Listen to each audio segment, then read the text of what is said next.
بسم اللہ الرحمن الرحیم ربی اشرح لی صدری ویسر لی امری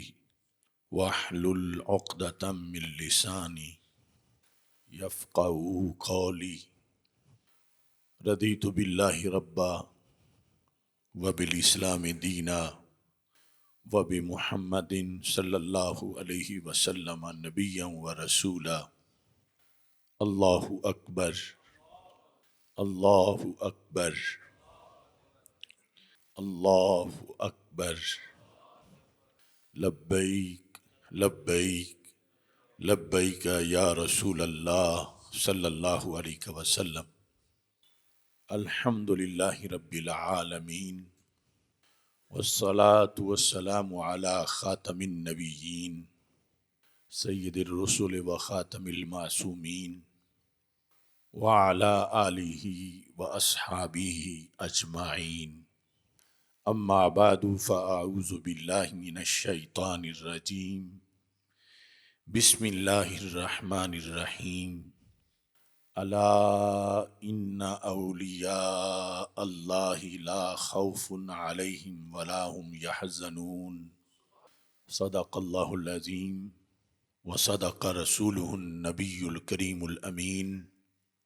ان اللہ وملائکتہ یصلون علی النبی یا ایہا الذین آمنوا صلوا علیہ وسلموا تسلیما الصلاة والسلام علیک یا سیدی یا رسول اللہ وعلی آلک واصحابک یا سیدی یا حبیب اللہ الصلاة والسلام علیک یا سیدی یا خاتم النبیین وعلی آلک واصحابک یا سیدی یا خاتم المعصومین مولا صلی وسلم دائما ابدا علی حبیبک خیر الخلق کلہم هو الحبیب الذی ترجى شفاعته لكل هول من الاهوال مقتحم منزہ عن شریک فی محاسنہ فجوہر الحسن فیہ غیر منقسم محمد تاج رسل اللہ قاطبۃ محمد صادق الاقوال والکلم محمد ذکرہ روح لانفسنا محمد شکرہ فرد علی الامم رب صلی وسلم دائما ابدا علی حبیبک خیر الخلق کلہم خدایا بحق بنی فاطمہ کہ برقول ایماں کنی خاتمہ اگر دعوتم رد کنی ور قبول منو دستو دامان آل رسول صلی اللہ علیہ وسلم اللہ تبارک و تعالی جل جلالہ و ام نوالہ و تم برہانہ و اعظم شانہ و جل ذکرہ و عز اسمہ کی حمد و ثناء اور حضور سرور کائنات مفخر موجودات زینت بزم کائنات دستگیر جہاں غم گسار زماں سید سروراں حامی بے کساں قائد المرسلین خاتم النبیین احمد مجتبی جناب محمد مصطفیٰ صلی اللہ علیہ وعلی آلہ واصحابہ وبارک وسلم کے دربار گہر بار میں ہدیہ درود و سلام عرض کرنے کے بعد السلام علیکم ورحمۃ اللہ وبرکاتہ۔ رب ذوالجلال کے فضل اور توفیق سے مرکز صراط مستقیم گوجرانوالا جامع مسجد رضائے مجتبیٰ میں جمعۃ المبارک کے موقع پر عظمت اولیاء کانفرنس میں ہم سب کو شرکت کی سعادت حاصل ہو رہی ہے۔ میری دعا ہے خالق کائنات جل جلالہ سب کی حاضری کو اپنے دربار میں قبول فرمائے۔ پوری دنیا میں معین الملت والدین حضرت خواجہ معین الدین چشتی اجمیری قدس سر العزیز کے عرس مقدس کے حوالہ سے ان کا تذکرہ ہو رہا ہے، اور بر صغیر پاک و ہند کا ضمیر انہی اولیاء کرام کی تبلیغ سے منور ہے۔ اس مناسبت سے آج عظمت اولیاء کرام کے موضوع پر احادیث نبوی کی روشنی میں اور شریعت مطہرہ کی تعلیمات کے مطابق جو احکام ہیں وہ بیان کیے جائیں گے۔ میری دعا ہے خالق کائنات جل جلالہ ہم سب کو اولیاء کرام کا فیضان عطا فرمائے اور مزید برکتیں عطا فرمائے۔ ولی اللہ یا اولیاء اللہ، یہ اللہ تعالیٰ کے وہ برگزیدہ اور مقرب بندے ہیں جو نبی تو نہیں ہیں مگر رب ذوالجلال کے مقرب ہیں، اور خالق کائنات جل جلالہ ان سے محبت کرتا ہے۔ اور ولایت جو ہے یہ جانبین کی صفت ہے، اللہ بھی ولی ہے اور اللہ کا بندہ بھی ولی ہے۔ قرآن مجید میں ہے اللہ ولی الذین آمنوا، اللہ ان لوگوں کا ولی ہے جو ایمان لائے۔ تو لفظ ولی کا اطلاق اللہ تعالیٰ پر بھی کیا گیا ہے، اور دوسری طرف الا ان اولیاء اللہ، اللہ کے ولی، تو بندوں پر بھی لفظ ولی کا اطلاق کیا گیا ہے۔ بندے اللہ کے ولی ہیں اور اللہ بندوں کا ولی ہے، لیکن معنی جدا جدا ہیں۔ اللہ بندوں کا ولی ہے کہ اللہ بندوں کو نوازنے والا ہے اپنے قرب کے ساتھ، اور بندوں کو بلند مقامات عطا کرنے والا ہے، اور انہیں قوتوں اور عزتوں سے سرفراز کرنے والا ہے۔ اور بندے اللہ کے ولی ہیں کہ وہ شیطان سے دور ہو کر رحمان کا قرب پانے والے ہیں، اور پھر رحمان کے علاوہ کسی اور کے در پہ جاتے نہیں ہیں۔ وہ ہر قسم کے دنیاوی مفادات کو ٹھکرا کر اللہ کی محبت کو ہر محبت پہ ترجیح دیتے ہیں، اور اس محبت پر، اللہ کے اس قرب پر انہیں جو بھی قیمت عطا کرنی پڑے وہ قیمت دے کر بھی اللہ سے دور نہیں جاتے، اللہ کے قرب میں رہتے ہیں۔ یہ اس امت کا درہ امتیاز ہے کہ اس میں ساری امتوں کے مقابلے میں اولیاء کرام کی کثرت ہے، اور اس امت کے اولیاء کے جو درجات ہیں وہ بہت بلند و بالا ہیں۔ یعنی کسی امت کے ولی بھی اس درجے تک نہیں پہنچے جس درجے تک اس امت کے اولیاء کرام پہنچے ہیں۔ اور اس امت کے اولیاء کرام میں جو سب سے اونچے درجے والی جماعت ہے وہ اصحاب رسول صلی اللہ علیہ وسلم اور اہل بیت رسول، جنہوں نے رسول پاک صلی اللہ علیہ وسلم کا دیدار کیا، یہ ہستیاں ہیں۔ اور اس کے بعد پھر تابعین کے اولیاء ہیں، اور چلتا چلتا یہ سلسلہ انشاءاللہ قیامت تک پہنچے گا، چونکہ نبوت کا دروازہ تو قطعی طور پر بند ہو چکا ہے کہ ہمارے آقا صلی اللہ علیہ وسلم آخری نبی ہیں، مگر ولایت کا دروازہ قیامت تک کھلا ہے۔ اور پھر جن ذرائع سے، جن عبادات سے بندہ ولی بن سکتا ہے، وہ تعلیمات اور وہ طریقہ اور اس کا تعارف آج بھی امت میں بیان کیا جاتا ہے، قرآن و سنت میں موجود ہے۔ تو اس بنیاد پر انشاءاللہ قیامت تک اس امت میں اولیاء کرام پیدا ہوتے رہیں گے، اگرچہ ہمارا عروج جو ہے وہ ماضی میں ہے، اور جوں جوں زمانہ رسول اکرم صلی اللہ علیہ وسلم کے زمانے سے، ظاہری حیات کے زمانے سے دور ہوتا جا رہا ہے، تو ہم میں کمزوری آتی جا رہی ہے۔ تو پہلے زمانوں کے ولی ولایت میں جس درجے پر فائز ہوئے، اب جوں جوں قیامت کی طرف حالات بڑھ رہے ہیں تو ولایت کے لحاظ سے بھی یعنی اس پائے کے ولی مشکل نظر آ رہے ہیں، اگرچہ نفس ولایت جو ہے وہ آج بھی موجود ہے اور انشاءاللہ قیامت تک اس امت میں موجود رہے گی۔ سید عالم نور مجسم شفیع معظم صلی اللہ علیہ وسلم نے ولی کا جو امت کے اندر کردار ہے اس کو بیان کرتے ہوئے بخاری شریف کے اندر سرکار دو عالم صلی اللہ علیہ وسلم نے ایک مثال سے اس کو واضح کیا کہ ولی کا کردار کیا ہے، جس سے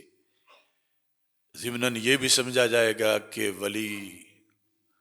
کا معیار کیا ہے اور ولی ہوتا کون ہے۔ بخاری شریف کی حدیث نمبر 5534، اس میں حضرت ابو موسیٰ اشعری رضی اللہ تعالی عنہ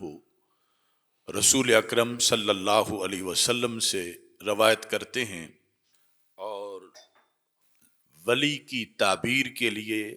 جو لفظ منتخب کیے رسول اکرم صلی اللہ علیہ وسلم نے وہ ہیں جلیس سے صالح، نیک ہم نشین۔ یعنی بندے کی یہ بڑی خوش قسمتی ہے کہ اسے کسی ولی کے پاس بیٹھنے کا موقع ملے، تو اس موقع پر اسے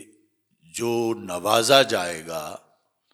رسول اکرم صلی اللہ علیہ وسلم اس کا تذکرہ فرماتے ہیں۔ جس طرح بخاری کی دوسری حدیث میں یہ ذکر ہے کہ جب اہل ذکر کی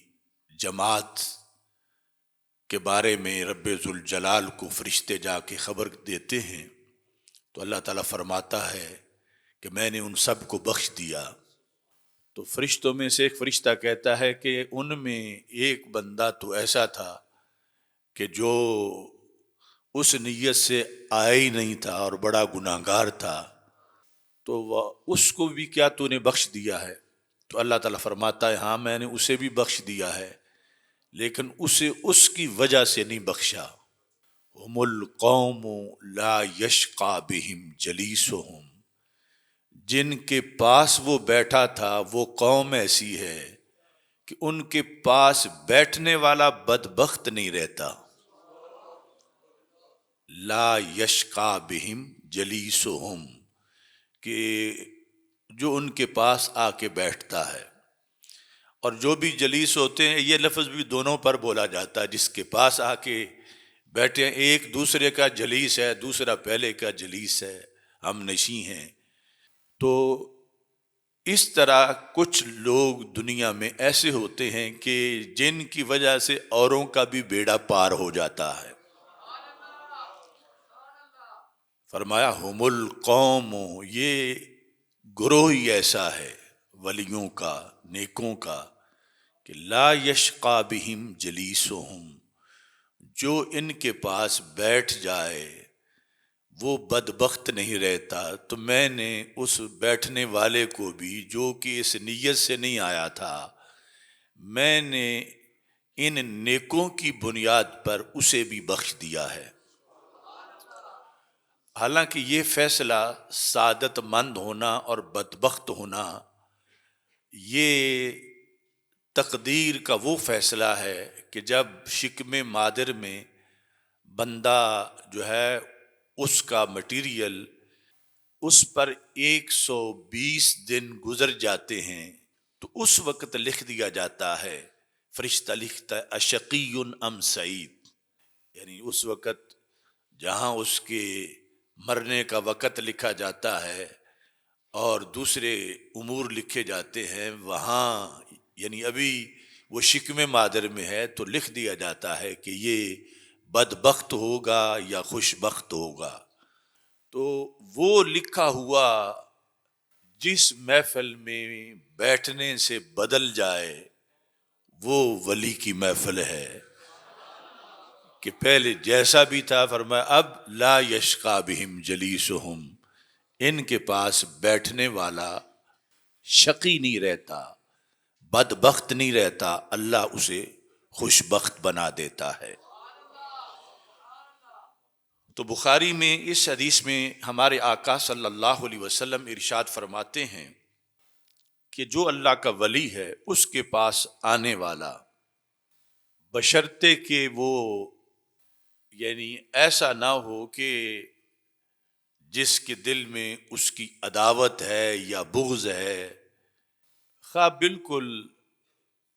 عام سا نارمل سا انسان ہو لیکن عقیدہ صحیح ہو، اگرچہ وہ بالکل اجنبی ہو ولایت کے لحاظ سے، تو فرمایا جو جلیس سے صالح ہے، جس نیک بندے کے پاس تم جا کے بیٹھو، نیک بندے کی مثال کیسی ہے؟ فرمایا اللہ کے ولی کی مثال یوں ہے کہ حامل المسک، جس طرح کستوری والا ہوتا ہے، کستوری کو اٹھانے والا، یعنی معمولی کستوری نہیں جو صرف اس نے لگائی ہوئی ہے اور خوشبو دیتی ہے، ایسا ہے کہ اس کے پاس کستوری کافی مقدار میں موجود ہے، وہ ہے حامل المسک. فرمایا اب آنے والا تین حالتوں میں سے ایک حالت کی بنیاد پر ضرور نوازا جائے گا، وہ محروم نہیں رہے گا. پہلی حالت یہ ہے کہ وہ کستوری والا جو ہے وہ سخی بڑا ہے، تو وہ جو اس کے پاس آئے اسے بھی تحفہ دیتا ہے. وہ یہ نہیں دیکھتا کہ اگلا اتنے قیمتی تحفے کے لائق بھی ہے یا نہیں، وہ کہتا ہے جو آج اب گیا ہے تو میں اس کو بھی تحفہ دے دیتا ہوں. تو رسول اکرم صلی اللہ علیہ وسلم ارشاد فرماتے ہیں اما ان یخزیک، یا تو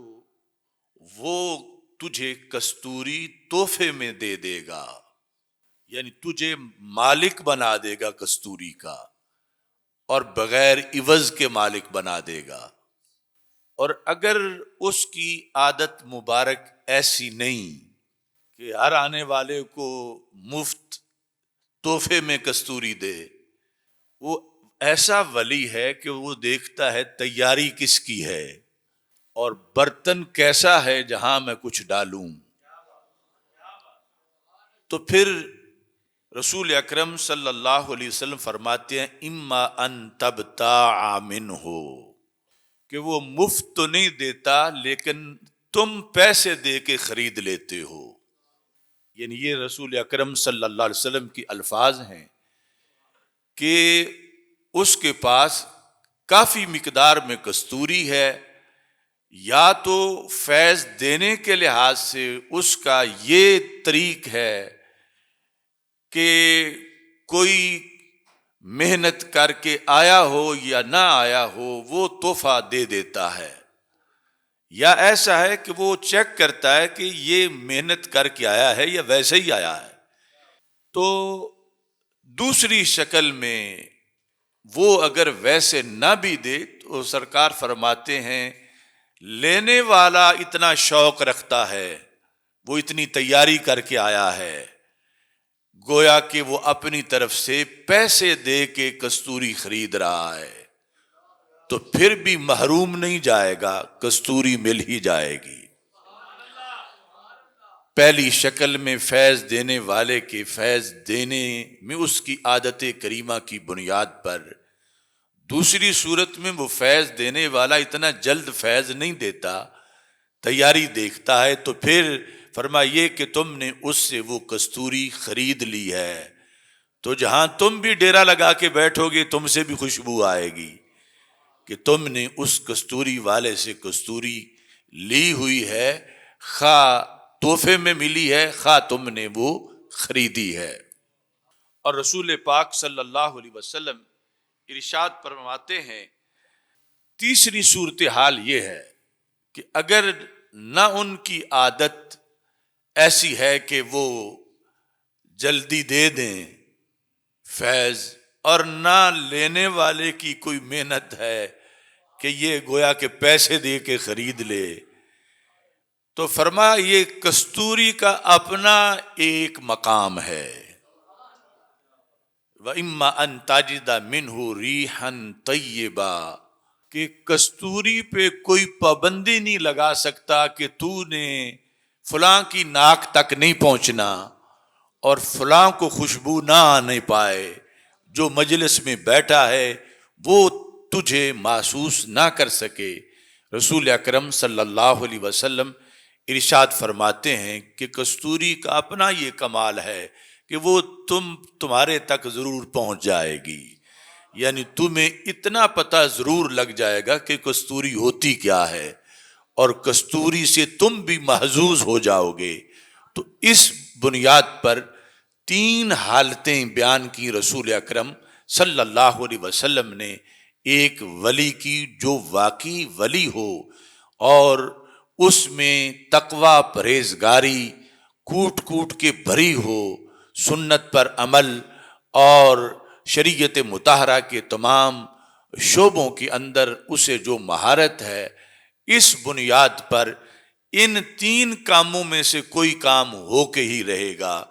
جو بھی ان کے پاس بیٹھے گا یعنی ان کی باتیں دنیا داری کی نہیں ہوں گی، مطلب خوشبو آنے کا اسی طرح ہے کہ ان کے بیٹھنے کو دیکھ کر، اٹھنے کو دیکھ کر، بولنے کو دیکھ کر جو وہ بات کرتے ہیں اس بات کو سن کے اس سے خوشبو آئے گی اور اس سے اللہ کی معرفت کا پتہ چلے گا، اور اس سے رسول اکرم صلی اللہ علیہ وسلم کے عہد نبوی ظاہری حیات کی اسے ہوا آئے گی، اسے محسوس ہوگا، اسے سکون ملے گا، یعنی اس کو دنیا کا شوق پیدا نہیں ہوگا، اس ولی سے ملنے کی بنیاد پر آخرت کی فکر پیدا ہوگی اور دین کا شوق پیدا ہوگا۔ تو اس بنیاد پر نبی اکرم نور مجسم شفیع معظم صلی اللہ علیہ وسلم نے کامل پرہیزگار اور ولی کو کستوری والے کے ساتھ تشبیہ دے کر اس کے فیض کی 3 قسموں کو بیان کیا اور یہ بتایا کہ اس کے پاس جانے والے کا وقت ضائع نہیں جائے گا، کسی نہ کسی طرح اسے فائدہ ضرور پہنچ جائے گا، جو فائدہ دنیا کا ہو یا نہ ہو آخرت کا فائدہ انشاءاللہ ضرور ہوگا۔ اور دوسری حدیث میں نبی اکرم نور مجسم شفیع معظم صلی اللہ علیہ وسلم نے اس جانے کے عمل کو، جو اللہ کے ولی کے پاس جانے کا عمل ہے، اس کی حیثیت کو حدیث شریف میں واضح کیا، کیونکہ شریعت میں کہیں جانا بندے کا شریعت کو پسند ہے، کہیں جانا ناپسند ہے، کہیں اتنا ناپسند ہے کہ ایک قدم اٹھائے تو اللہ ناراض ہوتا ہے کہ یہ ادھر کیوں جا رہا ہے، اور کہیں اتنا پسند ہے اللہ تعالیٰ کو اس طرف جانا، اس بندے کے پاس جانا، ہے وہ بندہ لیکن اس کی طرف کسی کا چل کے جانا اللہ کو اتنا پسند ہے کہ اللہ اس کو تو محبوب بنائے ہوئے ہی ہے، یہ جو چل کے جا رہا ہے اسے بھی اپنا محبوب بنا لیتا ہے۔ یعنی یہاں آ کے پتہ چلتا ہے کہ غیر اللہ میں اور ولی اللہ میں فرق کیا ہوتا ہے۔ یعنی ویسے تو یعنی ساری مخلوق اللہ سے علیحدہ ہے، اللہ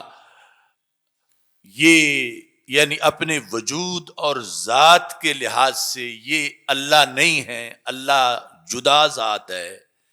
لیکن کچھ ایسے ہیں کہ جن کو اللہ من دون اللہ سے تعبیر کرتا ہے، اور کچھ وہ ہیں جن کو اللہ اولیاء اللہ سے تعبیر کرتا ہے۔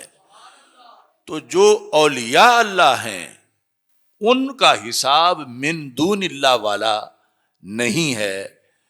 اور اس حدیث سے جو صحیح مسلم شریف میں موجود ہے، رسول اکرم صلی اللہ علیہ وسلم کے فرمان سے واضح ہوتا ہے کہ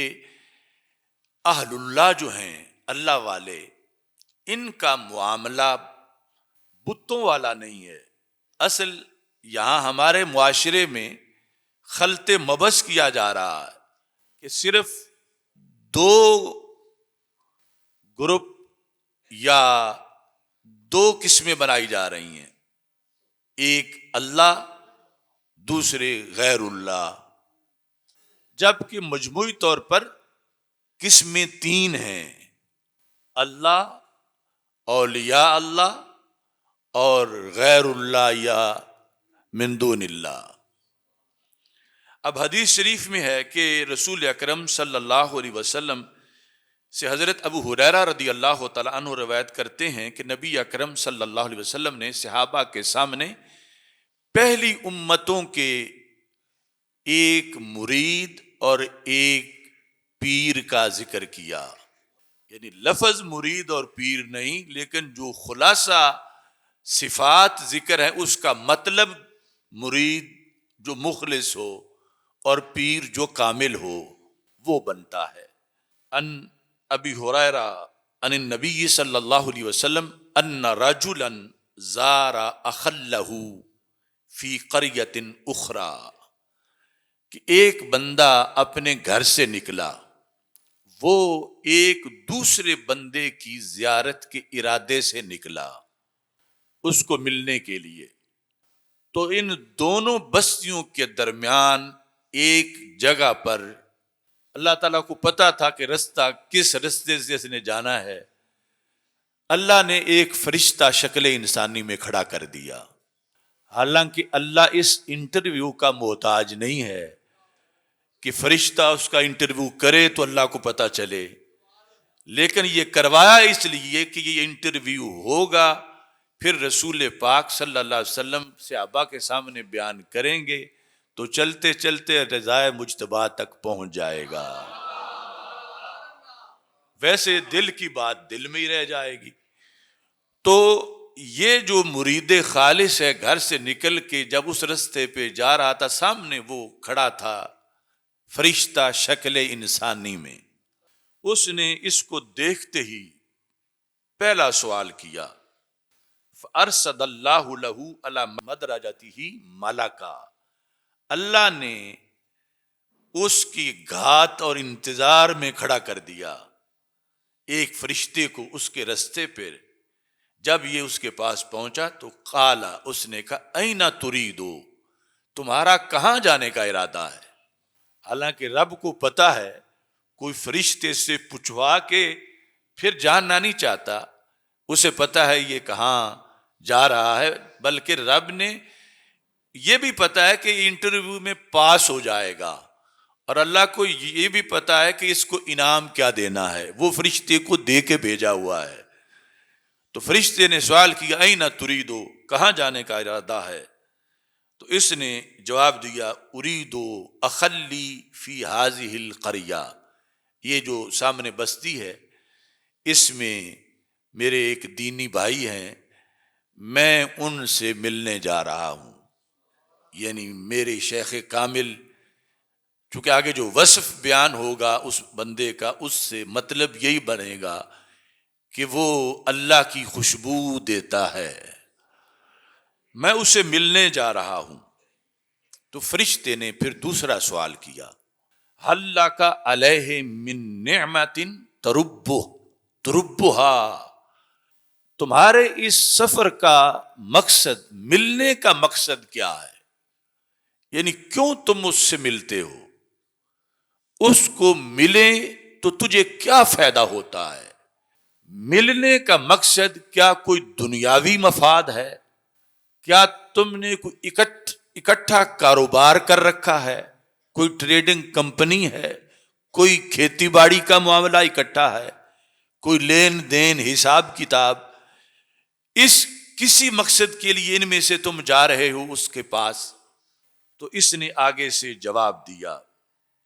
کہنے لگا لا، یہ جو تم نے کہا اس میں سے کوئی بھی میرا مقصد نہیں، نہ یہ کہ مجھے پیسے ملیں، نہ یہ کہ مجھے مال ملے، نہ یہ کہ کوئی دنیاوی کاروبار کے لحاظ سے جا کے میں بات چیت کروں، ان میں سے کچھ بھی نہیں۔ تو پھر کیوں جا رہا ہوں؟ غیر انی احببتہ فی اللہ، مجھے محبت مجبور کرتی ہے، محبت میری جو اس بندے سے ہے، اور ہے کس وجہ سے؟ اللہ کے لیے۔ یعنی اس سے پتہ چلا کہ وہ عام کوئی بندہ نہیں تھا، اللہ کی محبت کا حوالہ تھا، کہ جس کے پاس بیٹھنے سے محبت الہی سینے میں پیدا ہو، جس کی باتیں سننے سے معرفت کے راز کھلیں، جس کا چہرہ دیکھنے سے خدا یاد آ جائے۔ اس نے اپنے جانے کا مقصد کہا کہ میں اس بندے سے ملنے جا رہا ہوں۔ ایک تو یہاں بات قابل غور ہے کہ اللہ کو ملنے نہیں جا رہا، بندے کو ملنے جا رہا ہے۔ تو کچھ بندے ایسے ہیں کہ جن کو ملنا اللہ کو اتنا پسند ہے کہ ان کے رستے میں فرشتوں کو کھڑا کر دیتا ہے۔ یعنی اگر وہ صورتحال ہوتی جو دوسرے لوگوں کا بیانیہ ہے کہ سارے ہی من دون اللہ ہیں، بتوں کی طرح ہیں، تو پھر یہ جو جانے والا تھا اللہ تعالیٰ فرشتے کو بھیجتا اور یہ کہتا کہ اسے کہو واپس گھر چل، ورنہ تیرا دین خراب ہو جائے گا، تو جہنمی بن جائے گا۔ اگر تو نے جنتی رہنا ہے تو پیچھے چل، غیر اللہ کی طرف تو کیوں جا رہا ہے؟ لیکن اللہ نے اس کو بھیجا ہے۔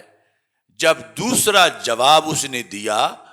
کہ میں محبت اسی سے کرتا ہوں، لیکن محبت اس کے نقش و نگار کی وجہ سے نہیں کرتا کہ یہ خوبصورت بڑا ہے، محبت اس کے مال کی وجہ سے نہیں کرتا کہ اس کے پاس مال بڑا ہے، محبت اس لیے نہیں کرتا کہ یہ میری کسی لیے تھانے کچہری میں سفارش کرے گا تو میرا کام بن جائے گا، میں محبت اس کے ساتھ اللہ کے لیے کرتا ہوں۔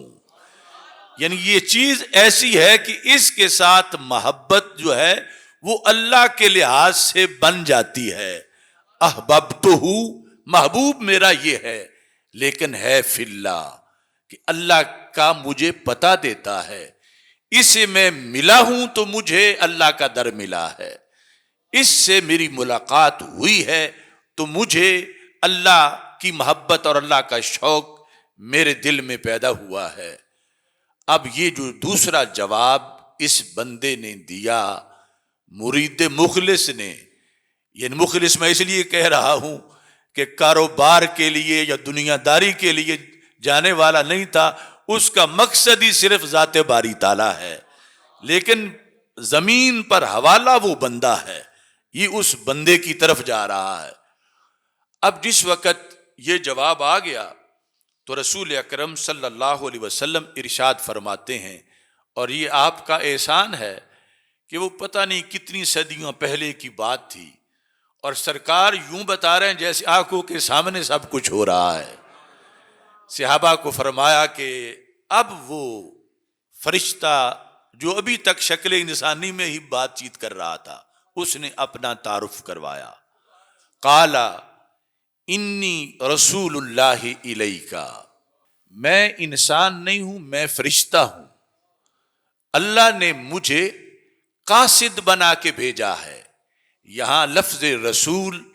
بمعنی پیغام دینے والے کے ہے، کہ رب نے مجھے بھیجا ہے کہ فلاں بندہ ادھر جا رہا ہے، اس سے پہلے پوچھو تاکہ اس کی بات دنیا تک جائے، کہ یہ کام کرنا ناجائز نہیں، اللہ کو ناپسند نہیں، بلکہ اللہ کو پسند ہے۔ یہ تمہارے انٹرویو کی وجہ سے مخلوق کو پتہ چلے گا قیامت تک، اللہ کو تو پتہ تھا۔ فرمایا کہ مجھے میرے رب نے تیری طرف قاصد بنا کے بھیجا ہے اور پیغام دے کے بھیجا ہے۔ اب یہ مرید خالص مزید حیران ہوا کہ کہاں میں اور کہاں یہ نکہت گل، نسیم صبح تیری مہربانی، کہ میرے لیے اللہ نے پیغام بھیجا ہے، مجھ غریب کے لیے، مجھ ناکارہ عاجز کے لیے اللہ نے فرشتہ بھیج دیا ہے۔ تو جلدی تھی بتا وہ رب کیا فرما رہا ہے میرے بارے میں، کیا پیغام ملا ہے؟ تو فرشتے نے کہا بِأَنَّ اللَّهَ قَدْ أَحَبَّكَ كَمَا أَحْبَبْتَهُ فِيهِ، اللہ تعالیٰ نے یہ پیغام دے کے بھیجا ہے کہ تو نے اس بستی میں رہنے والے اس بندے سے محبت کی، اسے محبوب بنایا۔ اس کو محبوب بنانے کا تیرا عمل مجھے اتنا پسند آیا کہ میں نے تجھے اپنا محبوب بنا لیا ہے۔ دیکھو کتنا بڑا کردار ہے ان ہستیوں کا کہ جن کو آج بتوں کے ساتھ ملایا جا رہا ہے، اور کچھ نام نہاد بابے کہے کہ ان کو ان پر وہ بتوں والی آیتیں فکس کر رہے ہیں۔ یہ ہستیاں ہیں کہ رب نے فرشتے سے یہ پیغام دلوایا کہ تو نے بندے سے پیار کیا، اور جواب میں یہ کہا کہ احبہ فی اللہ ہے، محبت میں اسی سے کرتا ہوں لیکن اللہ کے لیے کرتا ہوں۔ تو اللہ تعالیٰ نے پہلے سے یہ پیغام دیے ہوئے تھے کہ جواب کا پتہ تھا کہ یہ جانے والا کس لیے جا رہا ہے، تو فرشتے کو اس مقصد کے لیے بھیجا کہ تم اسے بتاؤ کہ تم نے اسے محبوب بنایا، اس بندے کو جو بستی سامنی بستی والی میں موجود ہے۔ تو اس عمل کو اللہ نے اتنا پسند کر لیا ہے کہ اللہ تبارک و تعالیٰ نے تجھے اپنا محبوب بنا لیا ہے۔ پا گئی آسودگی کوے محبت میں وہ خاک، مدتوں آوارہ جو حکمت کے صحراؤں میں تھی۔ اللہ کا محب بن جانا یہ منصب بھی بڑا مشقت کے بعد ملتا ہے، لیکن اللہ کا محبوب بن جانا یہ ایک بندے کو ملنے کے نتیجے میں مل رہا ہے۔ تو ایسے بندے پھر معاشرے میں ان کی کتنی قدر ہونی چاہیے اور ان کی پہچان ہونی چاہیے، اور پہچان ان کی شریعت کی پابندی ہے اور اللہ کی محبت کی خوشبو ہے، دنیا داری پہچان نہیں ہے۔ چونکہ 2 نمبر لوگ اس طبقے میں اپنے آپ کو داخل کر کے